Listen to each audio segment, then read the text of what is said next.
Pour compléter un tableau de proportionnalité, vous avez trois méthodes possibles. La première, celle du coefficient de proportionnalité. Pour calculer le coefficient de proportionnalité, vous divisez le nombre de la deuxième ligne par celui de la première ligne.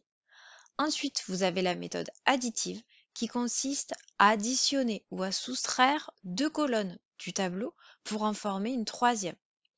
Et la dernière méthode, la méthode multiplicative, vous prenez une colonne du tableau que vous allez multiplier ou diviser par un même nombre pour en former une deuxième.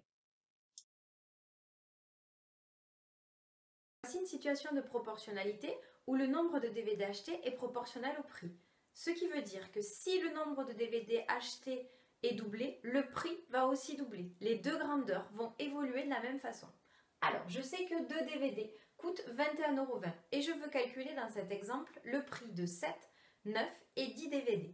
Pour cela, je vais utiliser les trois méthodes. Dans un premier temps, pour compléter la deuxième colonne de votre tableau, vous devez obligatoirement utiliser la méthode du coefficient de proportionnalité. Vous n'avez pas d'autre choix. Donc pour ceci, je vais calculer le coefficient de proportionnalité, c'est-à-dire le nombre qui me permet de passer de la première ligne à la deuxième ligne. Pour calculer ce nombre, je fais le nombre qui se trouve dans la deuxième ligne divisé par le nombre de la première ligne, c'est-à-dire 21,20 € divisé par 2. Et ça me donne 10,6. Donc 10,6, je peux le mettre à l'extérieur de mon tableau avec la flèche qui va du haut vers le bas. Hop, donc multiplié par 10,6. 10,6 c'est le coefficient de proportionnalité et aussi très important, le prix pour un DVD acheté. Donc je peux rajouter une petite colonne dans mon tableau avec un DVD acheté et du coup ce nombre-là, mon coefficient de proportionnalité.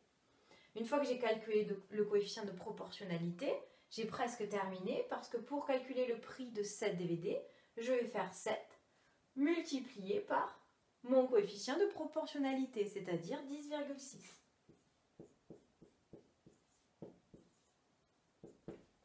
Et donc c'est égal à 74,20.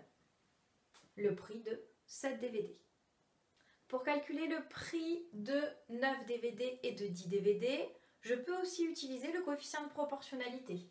C'est-à-dire, je vais faire 9 multiplié par 10,6 pour calculer le prix de 9 DVD. Ou bien pour calculer le prix de 10 DVD, je vais faire 10 multiplié par 10,6. Donc en fait, une fois que j'ai calculé mon coefficient de proportionnalité, je peux compléter tout mon tableau. Mais je vais utiliser la deuxième méthode pour calculer le prix de 9 DVD, c'est-à-dire la méthode additive. Cette méthode additive consiste en quoi? À prendre deux colonnes de mon tableau, deux colonnes entières, et à les ajouter ou à les soustraire. Donc là, pour obtenir 9, je vais prendre la colonne de 2 DVD plus la colonne de 7 DVD.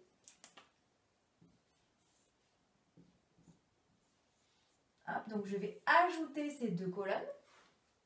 2 plus 7 égale 9. Donc aussi, les prix de 2 DVD et de 7 DVD vont s'ajouter. Et donc là, j'obtiens 95 €, 40 en faisant 21,20 € plus 74,20 €. Donc ça, c'est la méthode additive. Je répète, je prends deux colonnes de mon tableau et je les ajoute pour en former une troisième. Je dois compléter maintenant la dernière colonne de mon tableau, c'est-à-dire je dois trouver le prix pour 10 DVD. Je vais utiliser cette fois-ci maintenant la méthode multiplicative qui consiste à prendre une colonne de mon tableau déjà complétée et à la multiplier ou à la diviser par un même nombre pour former une autre colonne. Donc là, je vais choisir de partir de la colonne de 2 DVD. 2 pour aller à 10, je vais multiplier par 5.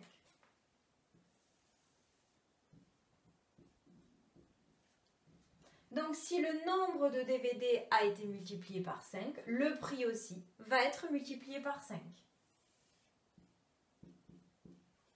Donc là, je vais obtenir 21,20 € multiplié par 5 et c'est égal à 106. Donc 10 DVD coûtent 106 €.